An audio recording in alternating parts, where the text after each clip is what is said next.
Dealing with Dragons by Patricia Z.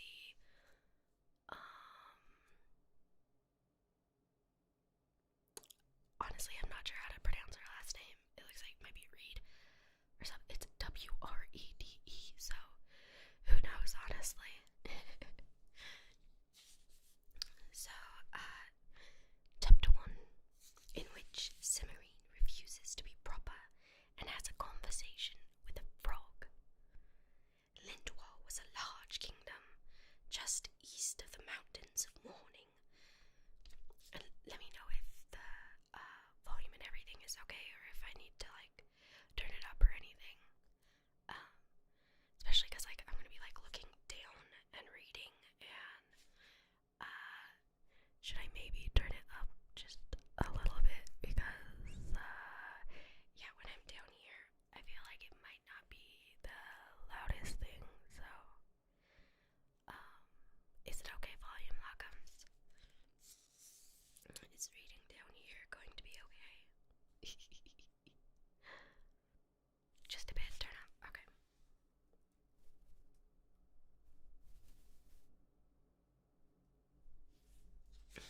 Okay, it should be a little bit louder now. Honestly, down here it's still kinda screwed. I'm just gonna do this. Okay, it should be quite a bit better volume. Hi Zorro. Hi Puck and Puck. Hi Nick. Okay, so chapter 1, in which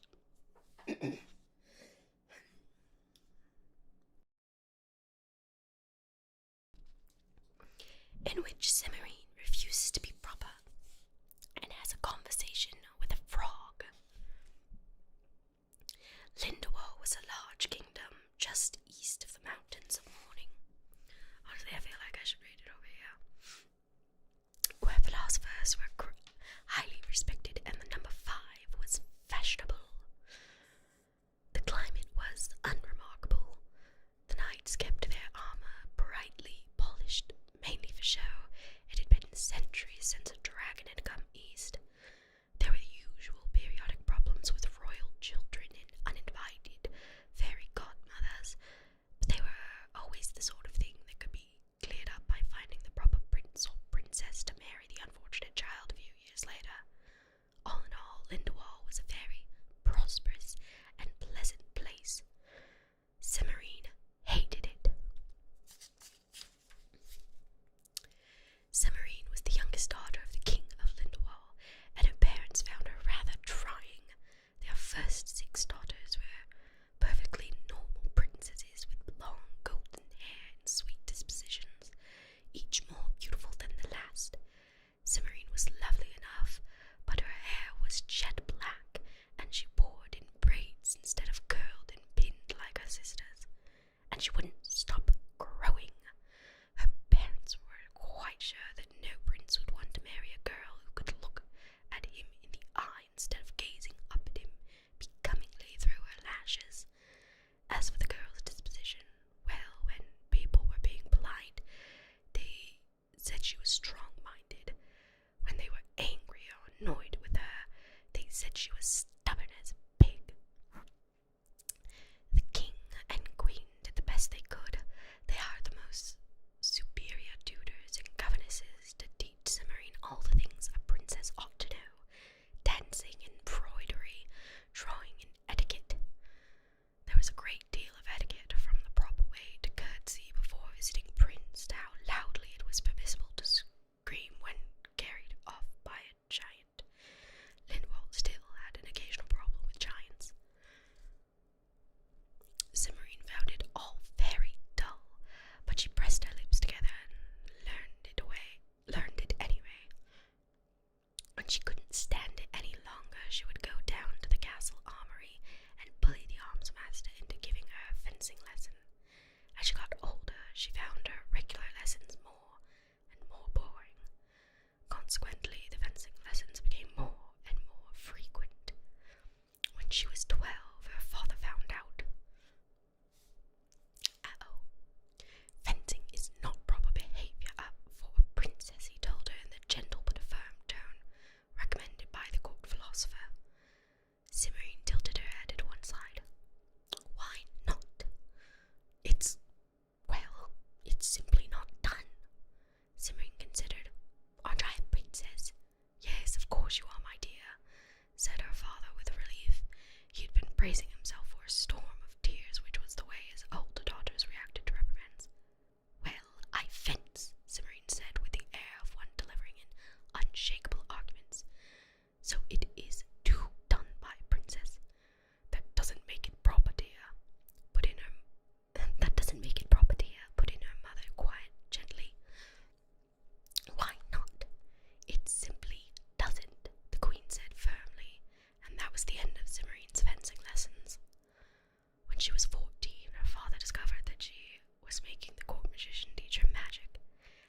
No, I'm not in love with anyone.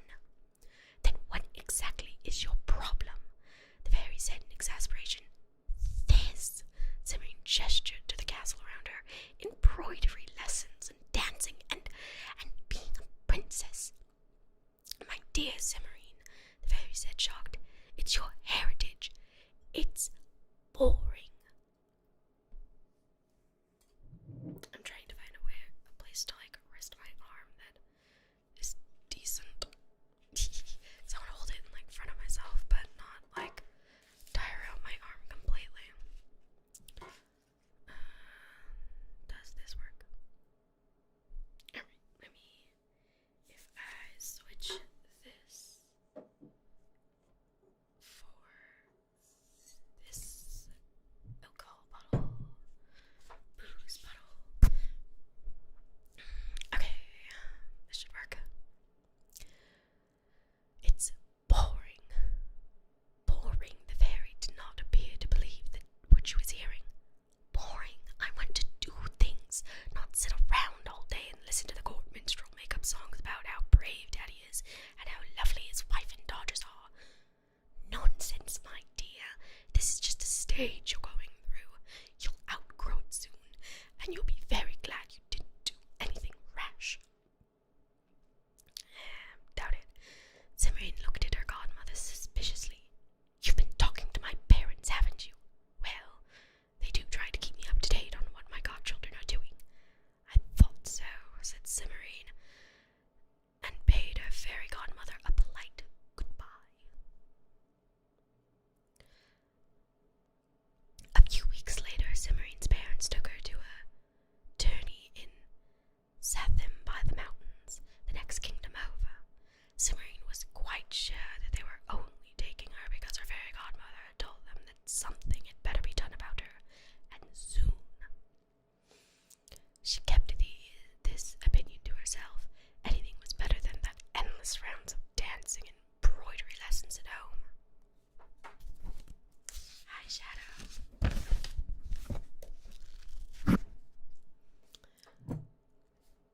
Simone realized her mistake almost as soon as they reached their destination, for the king of Satham-by-the-Mountain had a son. He was a golden-haired, blue-eyed, and exceedingly handsome prince whose duties appeared to consist entirely of dancing attendance on Simone. Oof.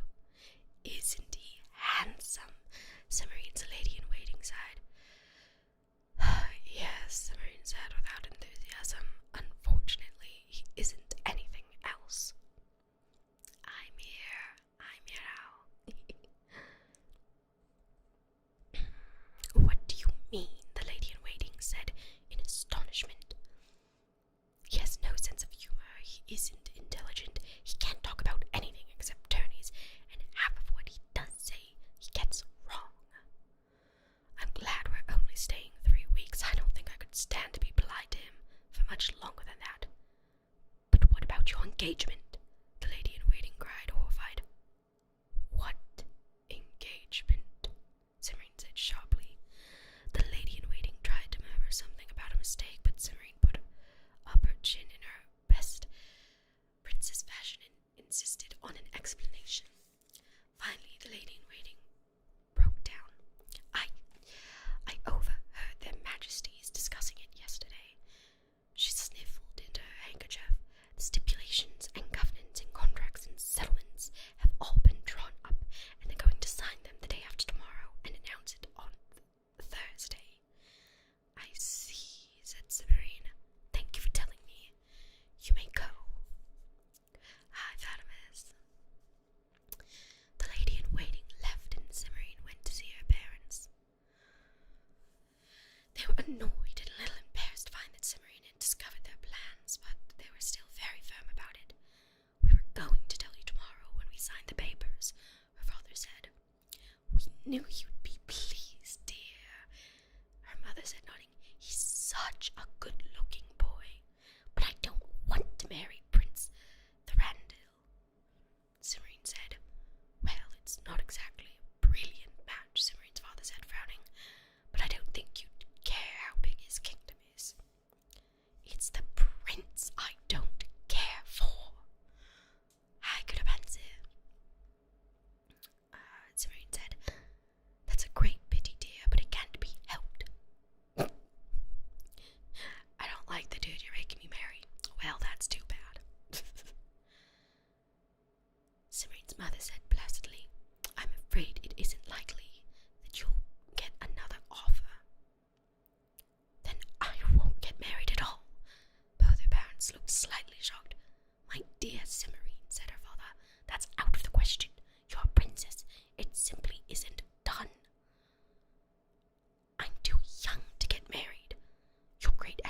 Rose was married at 16, her mother pointed out. One really can't count all those years she spent asleep under the dreadful fairy's curse.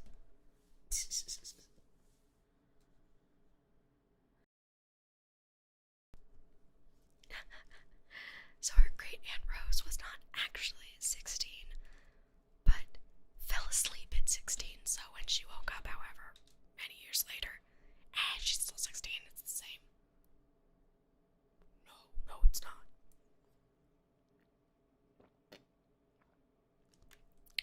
Momentary water break.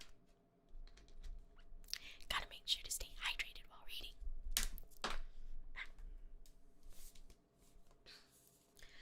I won't marry the Prince of Santham by the Mountains, Cimarine said desperately. It isn't proper.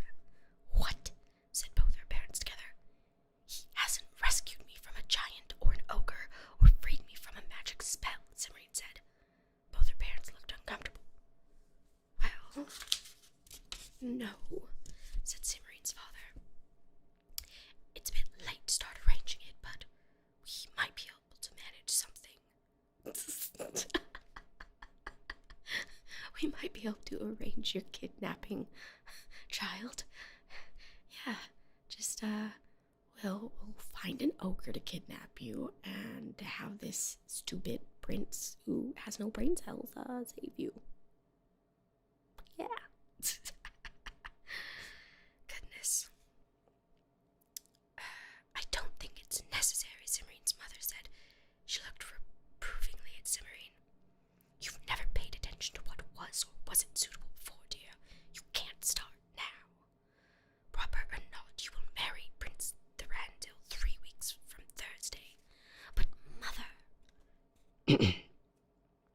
I'll send the wardrobe mistress to your room to start fitting your bridal clothes, Cimarine's mother said firmly, and that was the end of the conversation. Cimarine decided to try a more direct approach. She went to see Prince Thranduil. He was in the castle armory looking at swords. Good morning, princess, he said when he finally noticed Cimarine. Don't you think this is a lovely sword? Cimarine picked it up. The balance is off. I believe you're right, said Thranduil after a moment's study. Pity. Now I'll have to find another. Is there something I can do for you? Yes, said Cimarine. You cannot marry me. What? Thranduil looked confused. You don't really want to marry me, do you? Cimarine said coaxingly. Well, not exactly, Thranduil replied. I mean, in a way, that is. Oh, good, Cimarine said correctly, interpreting this muddling reply of no, not at all. Then you'll tell your father you don't want to marry me? I couldn't do that, Thranduil said, shocked. It wouldn't be right. Why not? Cimarine demanded crossly. Because princes just don't do that. Then how are you going to keep from marrying me? I guess I won't be able to, Thranduil said after thinking hard for a moment. How do you like that sword over there? The one with the silver hilt? Cimarine left in disgust and went out to the castle garden. She was very discouraged. She looked as if she were going to marry the Prince of Santham by the Mountains, whether she wanted to or not. I'd rather be eaten by a dragon, she muttered. That can be arranged, said a voice from behind her left slipper. Cimarine looked down and saw a small green frog looking up at her. I beg your pardon. Did you speak? She asked. You don't see anyone else around, do you? Said the frog. Oh, said Cimarine. She had never met a talking frog before. Are you an enchanted prince? She asked a little doubtfully. No, but I've met a couple of them, and after a while you pick up a few things, said the frog. Now, why is it that you want to be eaten by a dragon? My parents want me to marry Prince Thranduil, Cimarine explained. And you don't want to? Sensible of you, said the frog. I don't like Thranduil.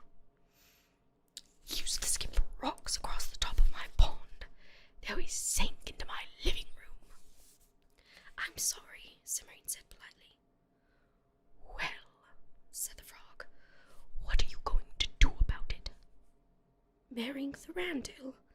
I don't know. I've tried talking to my parents, but they won't listen, and neither will Thorandil. I didn't ask what you said about it, the frog snapped out. I asked what you're going to do. 9 times out of 10, talking is a way of avoiding doing things. What kind of things would you suggest? Serene said, stung. You could challenge the prince to a duel. The frog suggested he'd win, Serene said. It's been 4 years since I've been allowed to do any fencing. You could turn him into a toad. I never got past invisibility in my magic lessons, Serene said. Transformations are advanced study. The frog looked at her disapprovingly. Can't you do anything?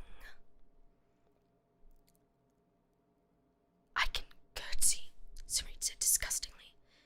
I know 17 different country dances, 9 ways to agree with an ambassador from Cathay, without actually promising him anything, and 143 embroidery stitches. And I can make Cherry Jubilee. Cherry's Jubilee, asked the frog, and snapped at a passing fly.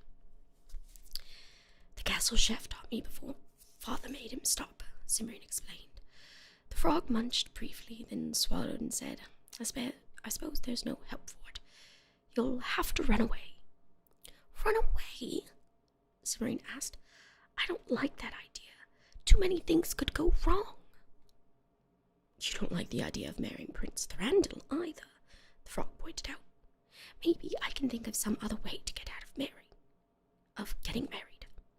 The frog snorted. Such as? Serene didn't answer, and after a moment the frog said, I thought so. Do you want my advice or not? Yes, please, said Cimarine. After all, she didn't have to follow it. Go to the main road outside the city and follow it away from the mountains, said the frog. After a while, you will come to a small pavilion made of gold, surrounded by trees made of silver with emerald leaves. Go straight past it without stopping, and don't answer if anyone calls out to you from the pavilion. Keep on until you reach a hovel. Walk straight up to the door and knock 3 times. Then snap your fingers and go inside. You'll find some people there who can help you out of your difficulties if you're polite about asking and they're in the right mood. And that's all. The frog turned abruptly and dove into the pool. Thank you very much, Simrine called after it.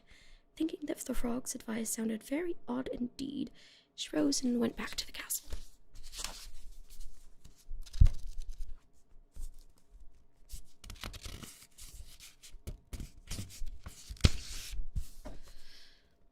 She spent the rest of the day being fitted and fussed over by her ladies-in-waiting until she was ready to scream. By the end of the formal banquet, at which she had to sit next to Prince Thorandil and listen to endless stories of his prowess in battle, Serene was more than ready to take the frog's advice. Late that night, when most of the castle was asleep, Serene bundled up 5 clean handkerchiefs and her best crown. That's it? Okay. Then she dug out the notes she had taken during her magic lessons and carefully cast a spell of invisibility.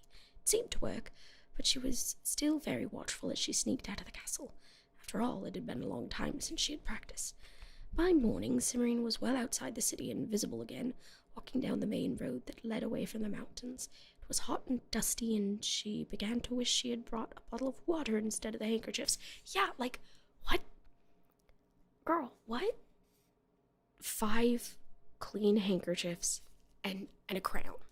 That's what you freaking bring on your escape? Not food, not water, not clothes. Handkerchiefs. I bet they were embroidered. Let's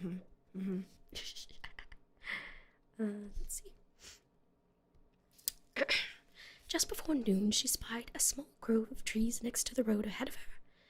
It looked like a cool, pleasant place to rest for a few minutes, and she hurried forward.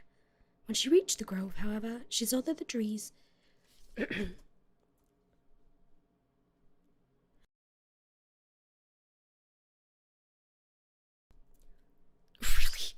That's what she's using handkerchiefs for, huh? Goodness, Jerry. I should probably remember to drink water more often than every 10 minutes.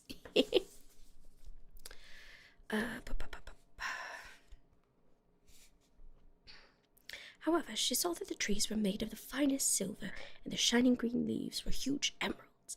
In the center of the grove stood a charming pavilion made of gold and hung with gold curtains. Cimmerian slowed down and looked longingly at the cool green shade beneath the trees. Just then a woman's voice called out from the pavilion, "My dear, you look so tired and thirsty. Come and sit with me and share my luncheon." The voice was so kind and coaxing that Cimmerian took 2 steps towards the edge of the road before she remembered the frog's advice.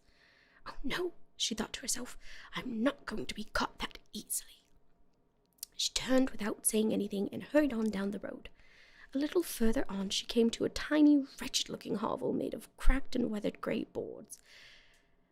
The door hung slantwise on a broken hinge, and the whole building looked as though it were going to topple over at any moment. Cimmerian stopped and stared doubtfully at it, but she had followed the frog's advice this far, and she thought it would be silly to stop now. So she took the dust from her skirts and put on her crown, so as to make a good impression. She marched up to the door, knocked 3 times, and snapped her fingers just as the frog had told her. Then she pushed the door open and went in. I realized I had stopped, whispering. Oops. Chapter 2, in which Cimmerian discovered the value of a classical education and has some unwelcome visitors. Sorry. Inside the hovel was dark and cool and damp. Cimmerian found it a pleasant relief after the hot, dusty road, but she wondered why no sunlight seemed to be coming through the cracks in the boards. She was still standing just inside the door, waiting for her eyes to adjust to the dark when someone said crossly, "Is this that princess we've been waiting for?" "Why don't you ask her?" said a deep, rumbly voice. "I'm Princess Cimmerian of Lindwall," Cimmerian answered politely. "I was told you could help me." "Help her," said the first voice, and Cimmerian heard a snort.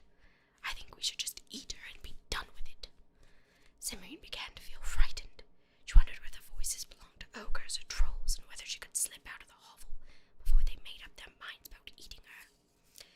She felt behind for the door and started in surprise when her fingers touched damp stone instead of dry wood. When a third voice said, "Not so fast, Warong. Let's hear her story first." So Cimmerian took a deep breath and began to explain about the fencing lessons, the magic lessons, and the Latin and the juggling, and all the other things that weren't considered proper behavior for a princess. And she told the voices that she had run away from Santham by the mountains to keep from having to marry Prince Thranduil. "And what do you expect us to do about it?" one of the voices asked curiously. "I don't know," said Cimmerian, "except of course that I would rather not be eaten. I can't see who you are in this dark, you know."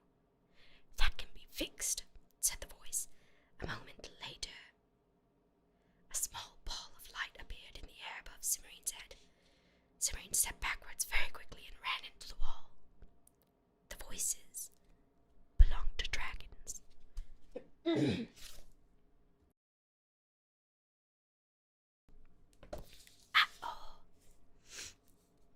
5 of them lay on or sprawled over or curled around the various rocks and columns that filled the huge cave where Cimmerian stood.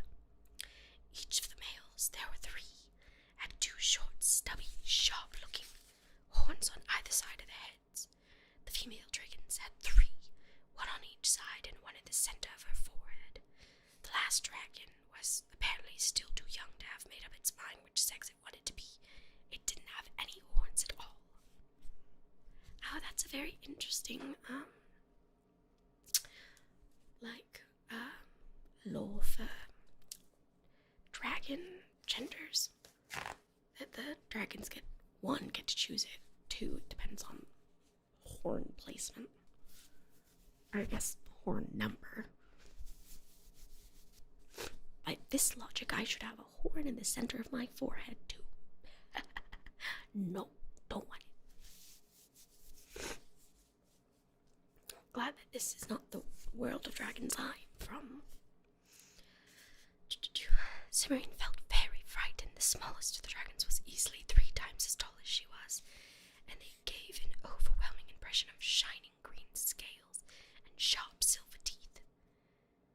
They were much scarier in person than in the pictures she remembered from her natural history books. She swallowed very hard, wondering whether she really would rather be eaten by a dragon than marry Thranduil. Well, said the 3-horned dragon just in front of her, just what are you asking us to do for you?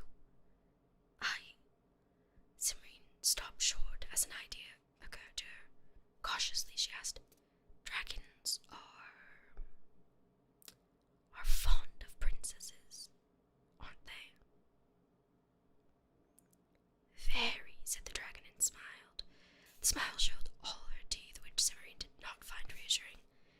That is, I've heard of dragons who have captive princesses to cook for them, and so on, said Cimarine, who had very little idea what captive princesses did all day. The dragon in front of Cimarine nodded. One of the others, a yellowish-green in color, shifted restlessly and said, "Oh, let's just go ahead and eat her. It will save trouble."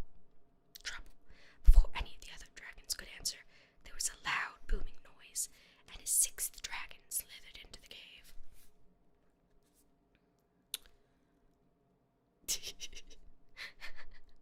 A unicorn dragon, yeah. Isn't that, like, kind of shoving into Gideon territory? Slithered into the cave. His scales were more gray than green, and the dragon by the door made way for him respectfully. "Gazool," said the newcomer in a loud voice. "Achoo! Sorry I'm late, but a terrible thing happened on the way here. Achoo!" "What was it?" said the dragon to whom Cimarine had been talking. "Ran into a wizard. Achoo! Had to eat him. No help for it. Achoo! Achoo! And now look at me." Every time the gray-green dragon sneezed, he emitted a small ball of fire that scorched the wall of the cave. "Calm down, Roxim," said Gazool. "You're only making it worse." "Achoo! Calm down when I'm having an allergy attack. Oh, bother. Achoo!" said the gray-green dragon. "Someone give me a handkerchief." "Here," said Cimarine, holding out one of the ones she had brought with her. "Use this."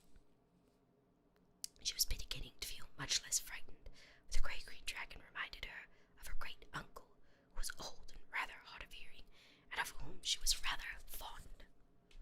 Water, water, water, water, water break. I need a water break, water, water break.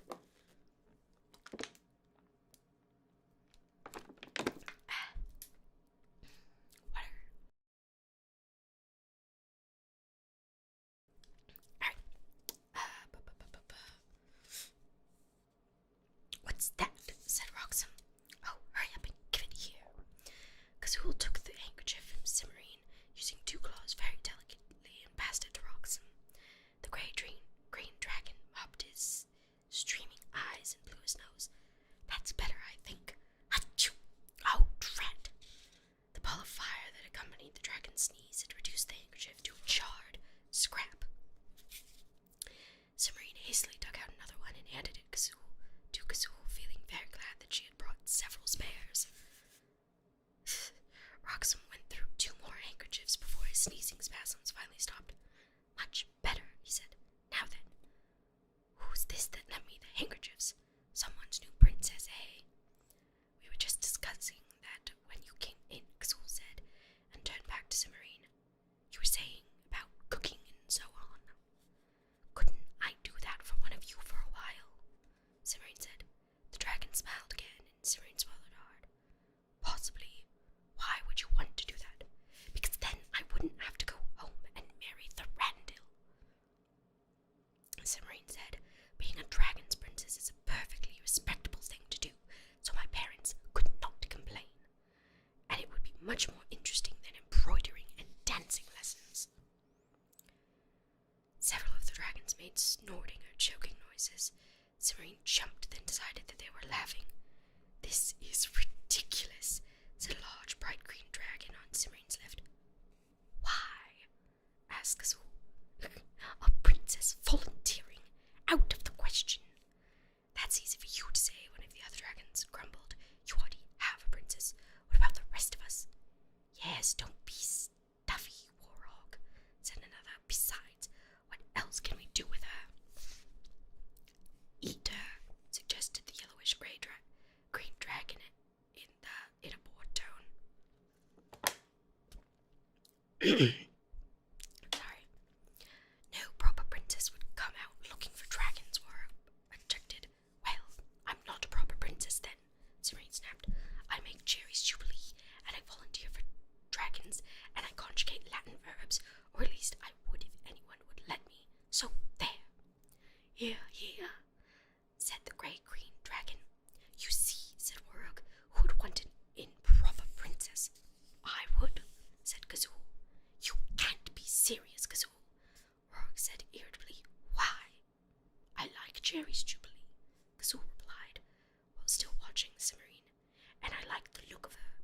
Besides, the Latin scrolls in my library need cataloguing, and if I can't find someone who knows a little of the language, I'll have to do it myself." "Give her a trial run first," a purplish-green dragon advised. Warwick snorted. "Latin and Jerry's Jubilee, and for that you take on a black-haired, snippy little. I'll thank you to be polite when you're discussing my princess," Gazul said and smiled fiercely. "Nice little gal," Roxham said, nodding approvingly and waving Cimmerian's next to last handkerchief. "God sense. Be good for you, Gazul." "If that's settled, I'm going to go find a snack," said the yellowish-green dragon. Warwick looked around. "Hello. Hope you have a good day, too." "Hi, Papa." Warwick looked around, but the other dragons seemed to agree with Roxham. "Oh, very well," Warwick said grumpily. "It's your choice, after all, Gazul." "It certainly is. Now, princess, if you'll come this way, I'll get you settled in."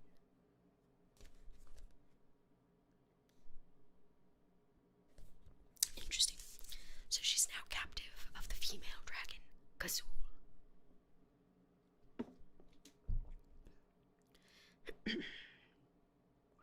Cimmerian followed Gazul across the cave and down a tunnel. To her relief, the ball of light came with her. She had the uncomfortable feeling that if she had tried to walk beside Gazul in the dark, she would have stepped on her tail, which would not have been a good beginning. Gazul led Cimmerian through a long maze of tunnels and finally stopped in another cave. "Here we are," the dragon said. "You can use the small room over on the right. I believe my last princess left most of the furnishings behind when she ran off with the knight." "Thank you," Cimmerian said. "When do I start my duties, and what are they, please?" "You start right away," said Gazul. "I'll want dinner at 7. In the meantime, you can begin sorting the treasure." The dragon nodded towards a dark opening on the left. "I'm sure some of it needs repairing. There's at least one suit of armor with a leg off, and some of the cheaper magic swords are probably getting rusty. The rest of it really ought to be rearranged sensibly. I can never find anything when I want it." "What about the library you mentioned?" Cimmerian asked. "We'll see how well you do with the treasure room first," Gazul said. "The rest of your job I'll explain as we go. You don't object to learning a little magic, do you?" "Not at all," said Cimmerian. "Good. It'll make things much easier. Go and wash up, and I'll let you into the treasure room so you can get started."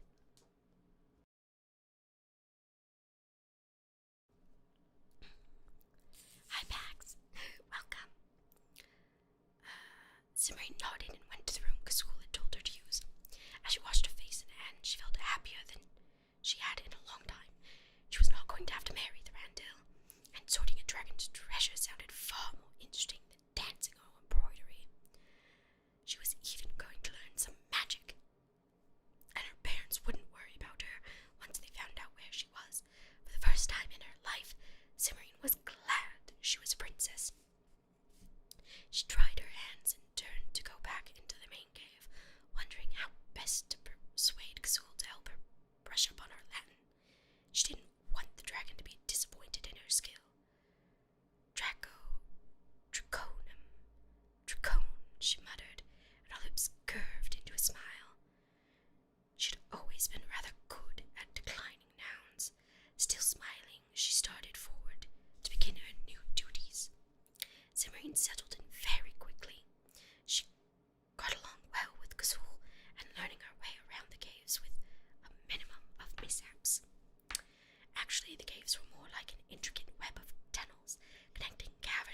various shapes and sizes that belonged to individual dragons.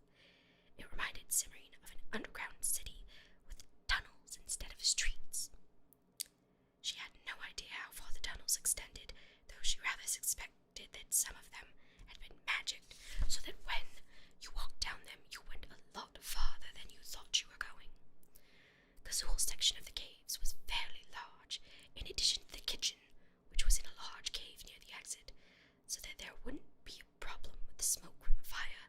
She had a sleeping cavern, 3 enormous treasure rooms at the far end of the intricate maze of twisty little passages, 2 even more enormous storage rooms of less valuable items, a library, a large bear cave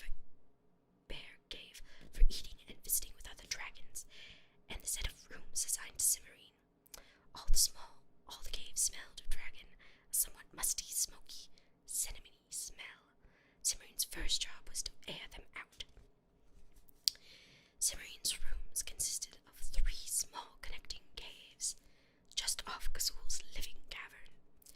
They were furnished very comfortably in a mixture of styles and periods, and looked like the guest room in most of the castles Cimmerian had visited, only without windows. They were much too small for a dragon to get inside. When asked, Kazul said that the dwarves had made them in return for a favor, and the dragon's tone prevented Cimmerian from inquiring too closely into just what sort of favor it had been.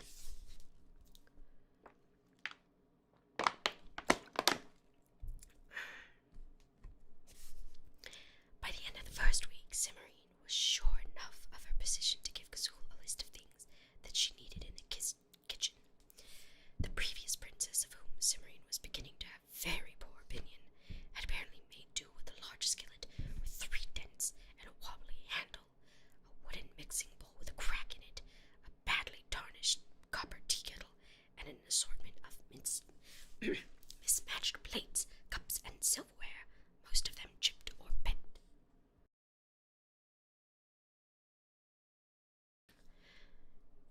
Kazul seemed pleased by the request, and the following day Cimmerian had everything she had asked for, except for a few of the more exotic pans and dishes. This made the cooking considerably. Is YouTube still alive? Oh, it's back. Am I alive again? Okay. Yeah, momentarily it literally showed connect an encoder to stream. Like, what the fuck do you mean? Oh, does that mean Twitch died too? No, Twitch somehow didn't die, but okay. okay. Back to the book. Where was I? Let's see.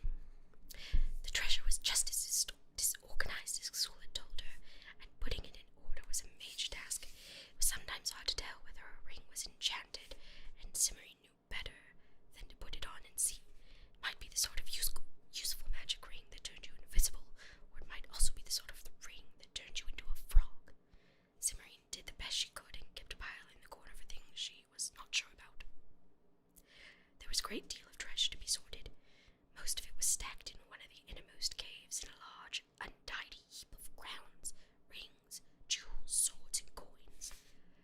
But Cimmerian kept finding things in other places as well, some of them quite unlikely. There was a small helmet under a bed, along with a great deal of dust, a silver bracelet set with opals on the reading table in the library, and 2 daggers and a jeweled ink pot behind the kitchen stove. Cimmerian collected them all along with the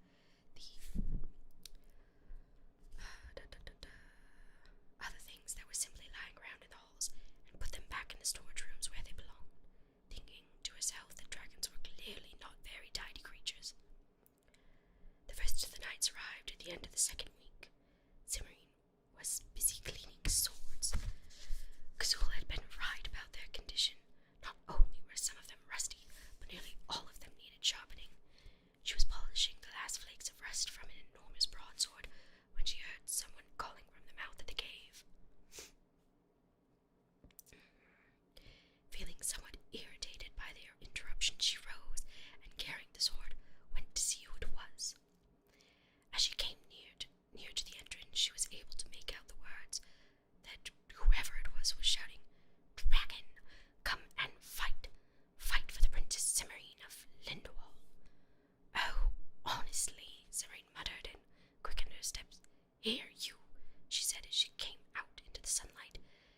and she had to duck as a spear flashed through the air overhead. "Stop that," she cried. "I'm Princess Semarine." "You are," said a doubtful voice. "Are you sure?"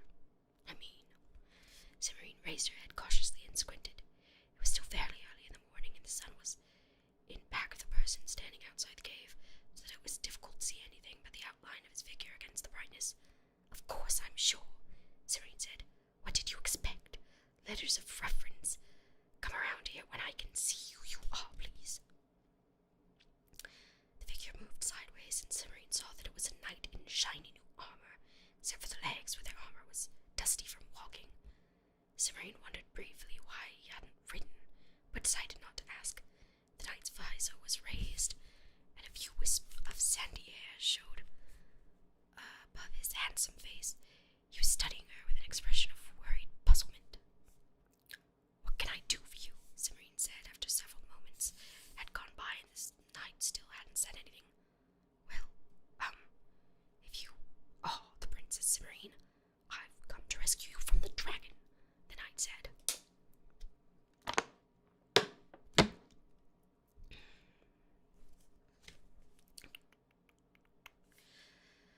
Serene set the point of the broadsword on the ground and leaned on it as if it were a walking cane. "I thought that might be it," she said, "but I'd rather not be rescued. Thank you just the same." "Not be rescued?" The knight's puzzled look deepened. "But princesses always—" "No, they don't," Serene said firmly, recognizing the beginning of a familiar argument. "And even if I wanted to be rescued, you're going at it all wrong." I just realized, because I don't have notifications on, I'm missing all of them. So, thank you, Winrar, Valkyria,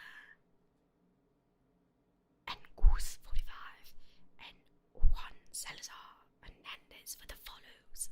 You're now my little Locke'ns on Twitch. Thank you very much. Let's see. "You're going at it all wrong." "What?" said the knight, thoroughly taken aback. "Shouting, 'Come out and fight,' the way you did. No self-respecting dragon is going to answer to a challenge like that. It sounds like a child's dare. Dragons are very conscious of their dignity, at least all the ones I've met so far." "Oh," said the knight, sounding very crestfallen. "What should I have said?" "Stand forth and do battle is the usual challenge," Serene said with authority, remembering her princess lessons. She'd always been more interested in what the knights and dragons were supposed to say than in memorizing the places where she was supposed to scream. But the wording doesn't have to be exact, as long as it's suitably formal. You're new at this, aren't you?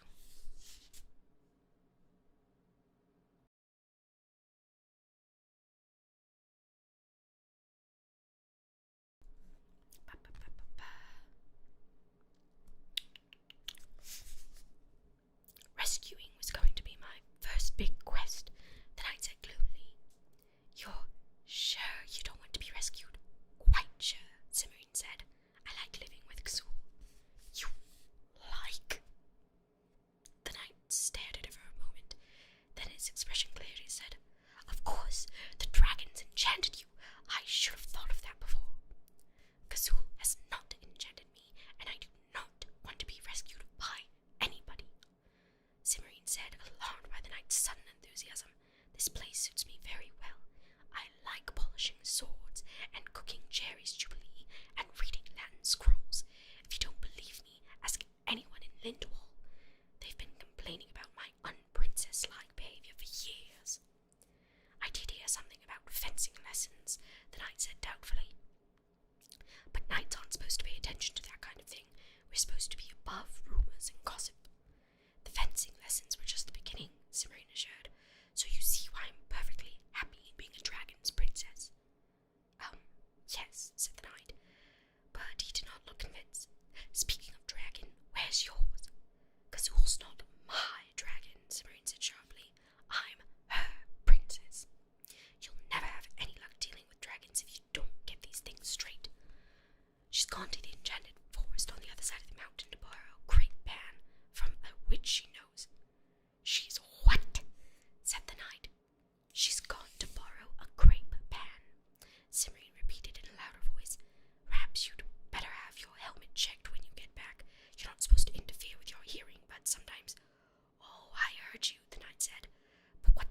dragon one with a grape pan. She doesn't want it. I do. I found a recipe in the library that I want to try, and the kitchen just isn't equipped to handle anything but the most ordinary cooking. Gazul will fix that eventually, but for the time being we have to borrow things like grape pans and souffle dishes. You really do like it here, the knight said wonderingly. Serene refrained from replying that this was what she had been trying to tell him all along, and said, "How did you know where I was?" "Things get around," the knight waved a hand in a vague manner. "In fact, I had to hurry to make sure I was the first. Half of the kingdom of Lindwall and a princess's hand. Oh, wow, okay. Half of the kingdom of Lindwall and a princess's hand in marriage is reward, rich enough to tempt a lot of people who wouldn't normally bother with this sort of thing." "Father's offered half the kingdom to whoever rescues me," Simrine said incredulously. "That's more than all my sister's dowries put together." "It's the usual thing in cases like this," the knight said mildly. "It would be," Simrine said in tones of deep disgust. "Well, at least you can go back and tell them I don't want to be rescued. Maybe that will keep anyone else from coming up here." "I can't do that," the knight said. "It's just not done," Simrine finished. "I understand perfectly."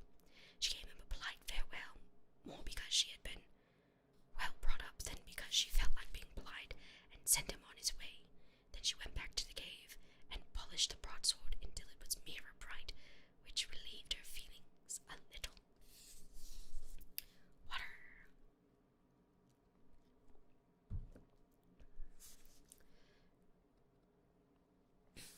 There were 2 nights the following day and 4 more the day after that.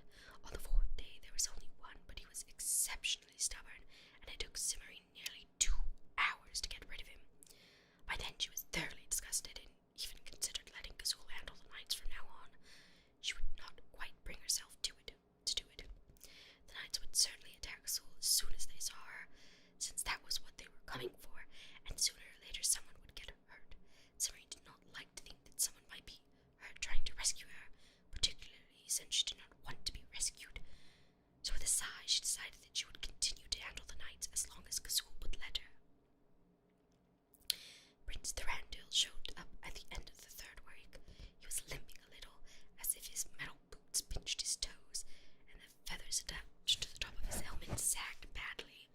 He stopped and carefully struck in impressive burrows before issuing the usual challenge.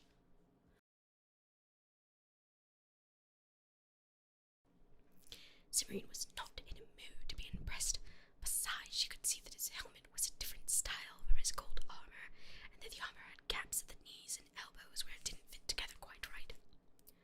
"Aren't you a little slow?" she asked irritably.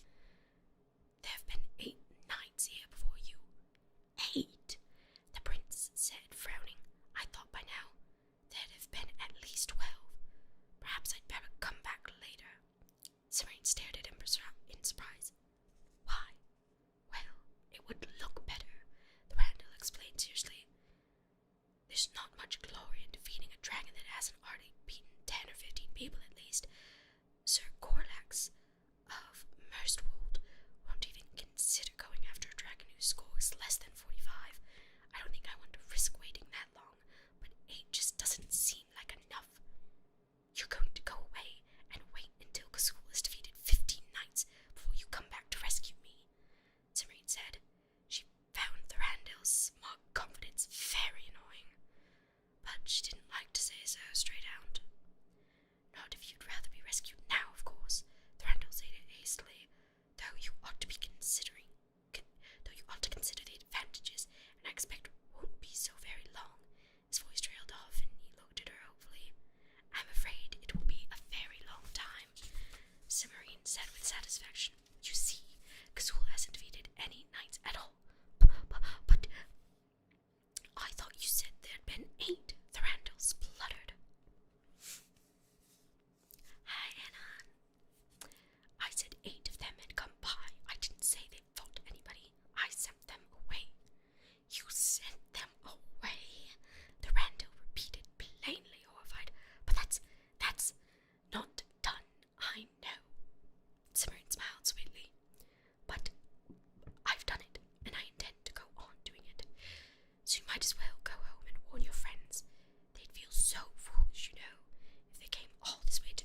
On his 5th visit, Cimmerian was very sharp with him, and when he had not returned by mid-afternoon of the next day, she began to hope that he had finally left for good.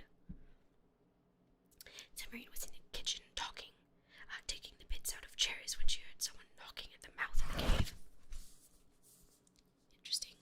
Knocking is, that's a first. Go away, she shouted in complete exasperation. I've told you and told you I don't want to be rescued, and I'm not going to argue with you anymore. I didn't come here to argue, said a no-nonsense female voice from outside. I came to be the person who keeps borrowing my great ban.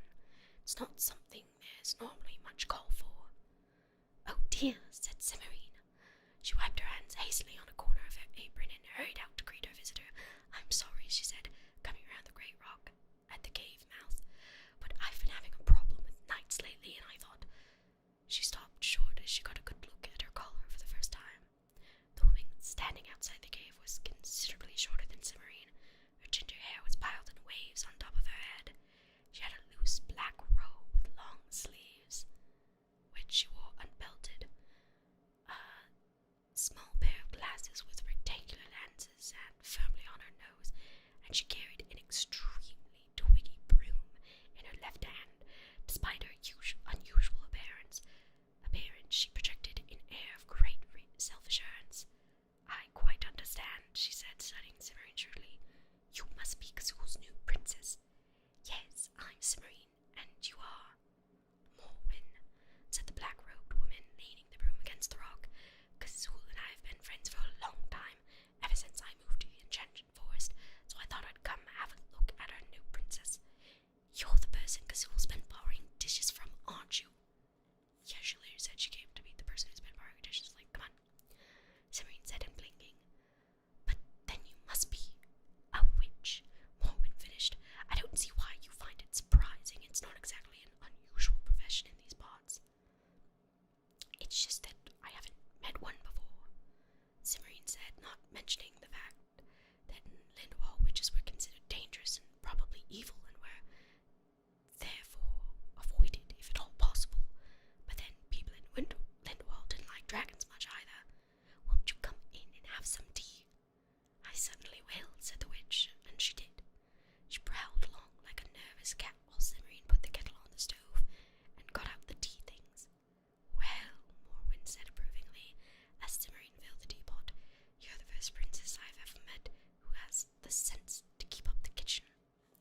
Cimmerian decided that she liked Morwen's down-to-earth manner.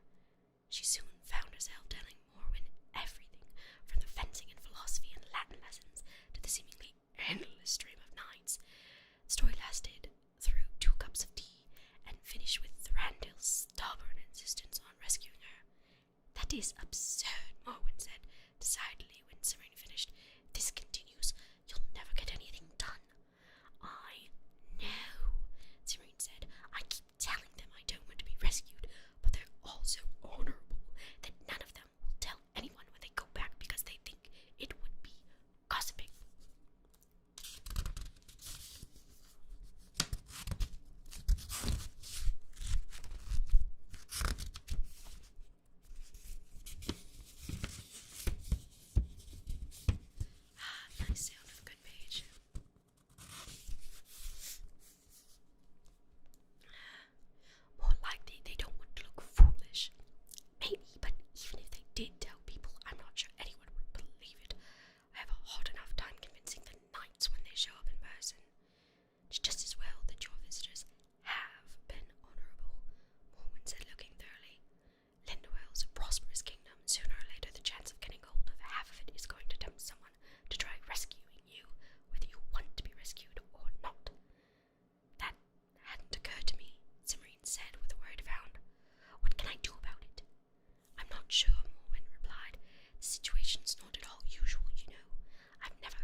path swung left around a boulder and narrowed to a tiny ledge that sloped steeply upward. Simmering stopped. Now she knew why none of the knights had ridden up to the cave. The ledge was barely wide enough for a person on foot to edge along sideways. The best rider in the world wouldn't have gotten a horse down it. Simmering rolled her sign up into a firm, tight cylinder and stuck it through her belt, so she would have her hands free while she climbed. When she stepped out onto the ledge, sidling up the slope took a long time, for Simmering was careful to make sure that each part of the ledge would hold before she trusted her weight on it. She was also careful not to look down. Heights had never bothered her before, but there was a big difference between standing solidly on top of a tower in Lindwall Castle behind a 4-foot parapet and inching along a ledge barely 6 inches wide with nothing between her and a long fall. She had almost reached the top of the slope, where the path widened again, when a portion of the ledge disappeared just ahead of her. Simmering pulled her foot back and tried to figure out what had happened. She hadn't seen or heard the rock crumble and fall away. There was simply a 2-foot gap in the ledge that hadn't been there before. She studied for a moment, trying to think of a way of getting past. Nothing occurred to her. She felt a twinge of annoyance at the thought of all her wasted efforts, but cheered up at once when she realized that this would solve the problem of the visiting knights. If she couldn't get around or over the gap, an armored knight wouldn't be able to get by either. Simmering smiled and turned her head to creep back to safety. I have. There was another 2-foot gap in the ledge on the other side. Simmering frowned. Something very odd was going on, and she didn't like it. You look as if you are in need of assistance, said a deep voice from above her. May I be of help? Simmering turned her head and saw a man standing 4 feet away on the path at the top of the ledge. He was tall and sharp-featured, and his eyes were a hard, bright black. Though he had a grey beard that reached nearly to his waist, his face did not look old. He wore loose robes made of blue and grey silk, and in one hand he held a staff as tall as himself, made of dark polished wood. Hello, Blue Gamer.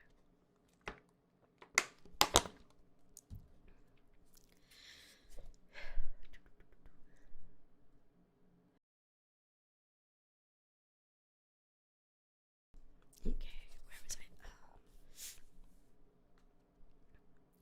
And in one hand he held a staff as tall as himself, made of dark polished wood. Possibly, Simmering answered.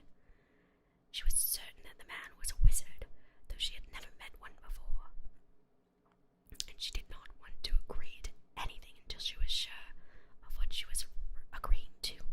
The court philosopher had always claimed that wizards were very tricky. May I know to whom I am speaking? I am the wizard, Seminar, the man said, and you must be Xul's new princess.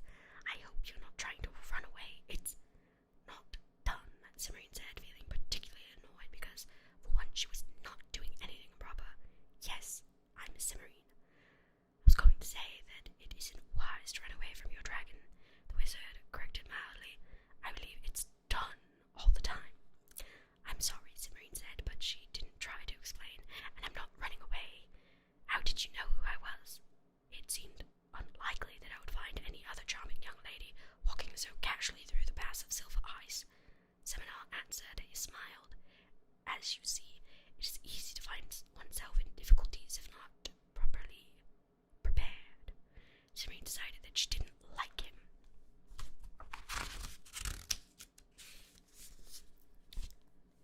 He reminded her of one of her father's courtiers, a humorless, sneaky little man who had paid her compliments only when he was after something, and who couldn't resist giving advice when no one wanted it. The ledge was all here when I started, she said. An answer crossed her mind, and she looked hard at Seminar. I don't suppose you know what happened to the 2 missing bits? A flash of startled annoyance crossed the wizard's face, and then his expression smoothed back into pleasant politeness. He shrugged. The pass of silver eyes is a strange place. Odd things frequently occur. Not like this, Simmering muttered. She was sure now that the wizard had made the ledges vanish so that he could pretend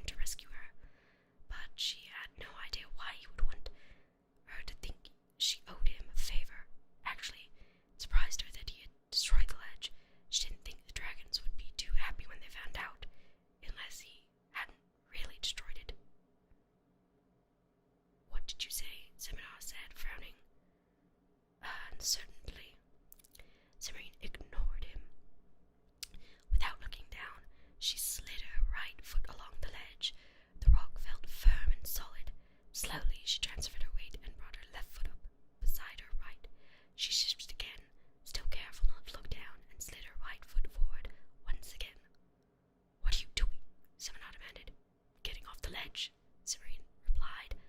I should think it was obvious. One more step would bring her to the path, but Seminar was squarely in her way. Would you mind moving back a little so I'll have somewhere to stand? Seminar's eyes narrowed, but he backed up several paces, and Serene stepped onto the path. She wanted to heave a sigh of relief, but she did not. She wasn't going to let Seminar have the satisfaction of knowing she had been worried. Instead, she gave him her best royal smile and said with polite insincerity, "Thank you for offering to help, but as you see, it wasn't needed. Do stop by and visit sometime." "I will," Seminar said as if he meant it, "and a very good day to you, Princess Cimarine." With that, he vanished. There was no smoke or fire or whirlwind. There wasn't even a shimmer in the air as he disappeared. He was simply and suddenly gone.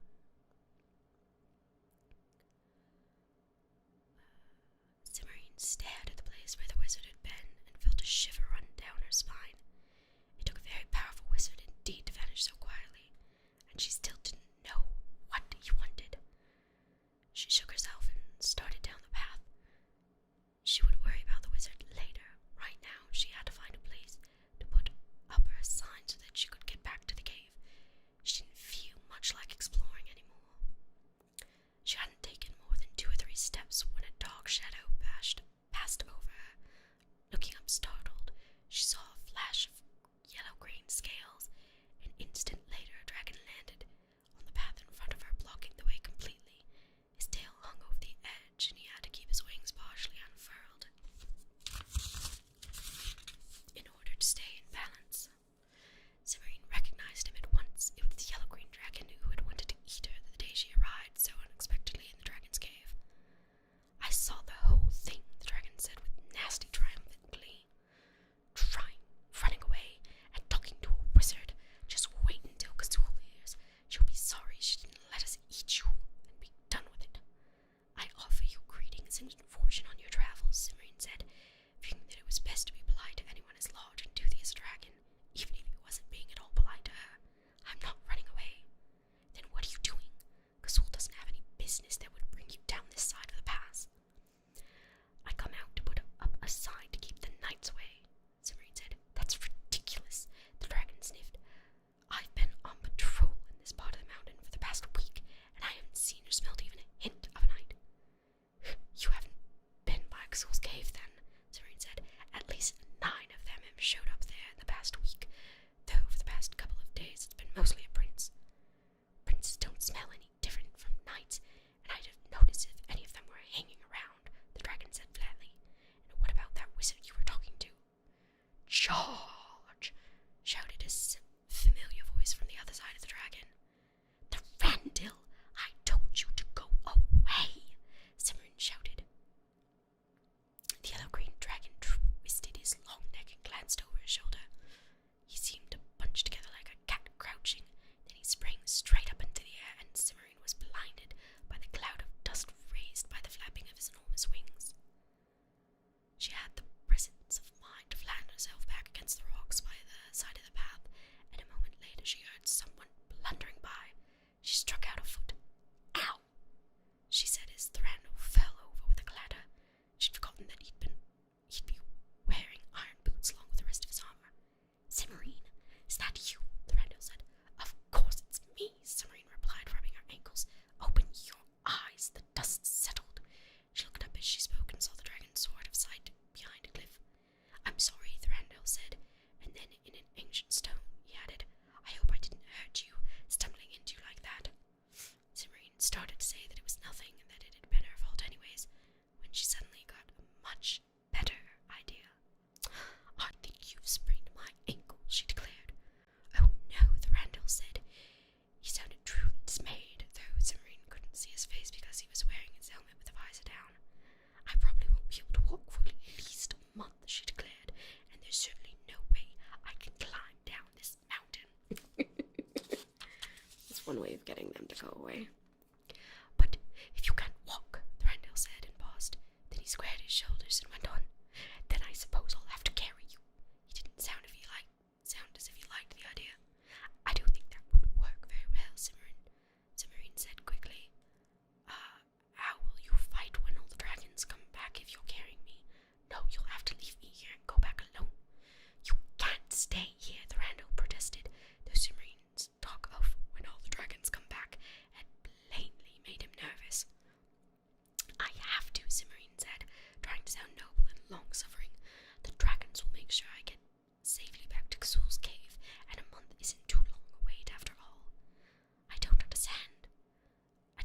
understand, Thorandil said, and he did look thoroughly puzzled.